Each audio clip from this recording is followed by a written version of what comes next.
نبی علیہ الصلوۃ والسلام نے ارشاد فرمایا، دوسری روایت میں ہے کہ وَيُهْلِكُ اللَّهُ فِي زَمَانِهِ الْمِلَلَ كُلَّهَا إِلَّا الْإِسْلَامَ، ان کے زمانے میں تمام ملتیں سوائے اسلام کے وہ ختم ہو جائیں گی۔ اور آپ نے فرمایا طوبیٰ لِعَیْشٍ بَعْدَ الْمَسِیح، عیسیٰ علیہ السلام کی آمد کے بعد کیا بہترین زندگی ہوگی، خوشخبری ہے ان لوگوں کے لیے جو عیسیٰ علیہ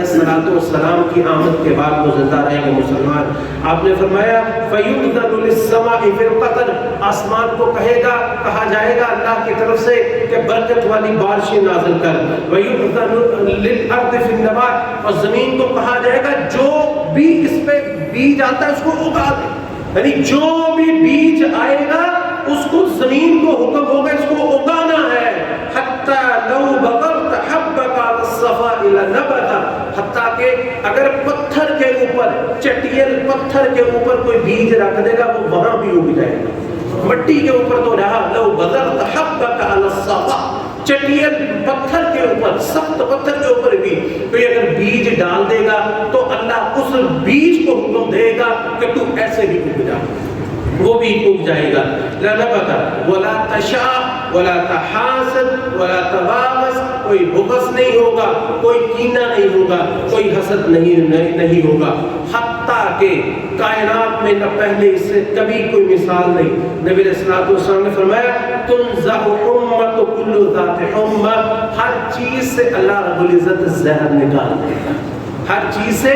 زہر نکال دے گا۔ سب سے خطرناک زہر جو ہے وہ تو انسان کے دل میں ہوتا ہے، وہ کینہ اور حسد اور بغض، وہ بھی اللہ نکال دے گا، یہاں تک کہ سانپ کا زہر، بچھو کا زہر، چھپکلی کا زہر، ہر چیز سے زہر جو ہے وہ اللہ رب العزت نکال لیں گے۔ وَتَقَعُ الْأَمَانَةُ عَلَى الْأَرْضِ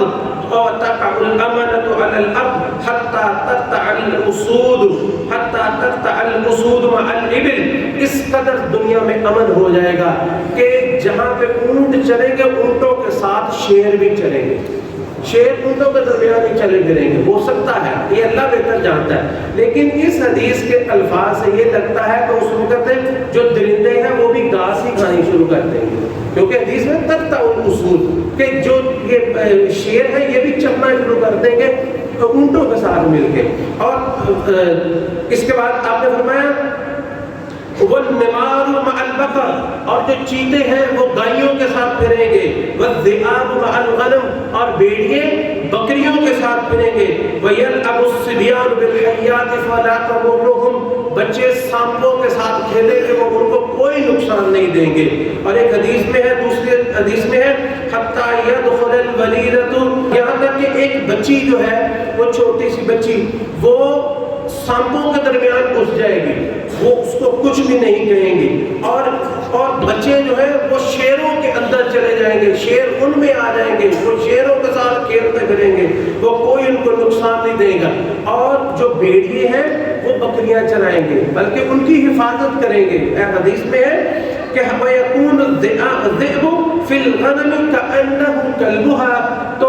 بھیڑیے بکریوں کے ساتھ اس طرح کریں گے اور ان کی حفاظت کریں گے، ان کو چلائیں گے جس طرح وہ ان کے کتے ہوتے ہیں، کتے جس طرح ان کی حفاظت کرتے ہیں نا اس طرح بھیڑیے ان کی حفاظت کریں گے۔ وَتَمْلَأُ الْأَرْضُ مِنَ السَّلَمِ كَمَا يَمْلَأُ الْإِنَاءُ مِنَ الْمَاءِ، زمین میں امن و امان اس طرح بھر جائے گا جس طرح کوئی برتن پانی کے ساتھ بھر جاتا ہے، یعنی کہ اس قدر امن کہ نہ انسان کو انسان سے خطرہ، نہ انسان کو حیوان سے خطرہ، نہ انسان کو سانپ سے خطرہ، نہ جانور سے خطرہ، کسی چیز سے خطرہ باقی نہیں رہے گا، دشمن باقی نہیں رہے گا، کوئی جو ہے